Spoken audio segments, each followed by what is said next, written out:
बिस्मिल्लाहिर्रहमानिर्रहीम। अस्सलामु अलैकुम दोस्तों, पाकिस्तान और बांग्लादेश के माबेन दूसरे टेस्ट मैच का आगाज हो चुका है।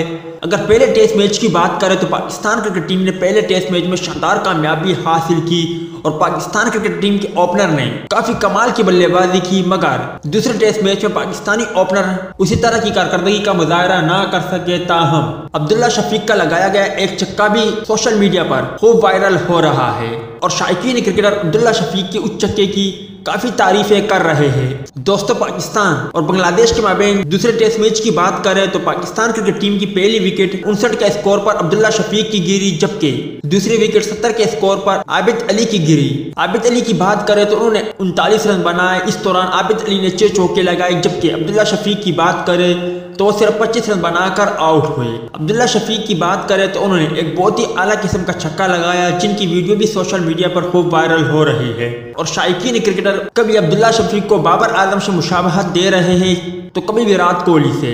इसके अलावा कोई कह रहा है कि अब्दुल्ला शफीक केएल राहुल की तरह खेलते हैं, जबकि केन विलियमसन की तरह खेलते हैं। मगर अब्दुल्ला शफीक की बात करें तो यकीनी तौर पर वो बहुत ही उम्दा किस्म की बल्लेबाजी कर रहे हैं। मैं तो उन्हें किसी से भी मुशाबहत नहीं दूंगा, मगर इतना जरूर करूंगा कि अगर अब्दुल्ला शफीक को प्रॉपर मौका मिलता रहे तो यकीनी तौर पर वो बहुत ही उम्दा और बाबर आजम की तरह नाम कमा सकते हैं।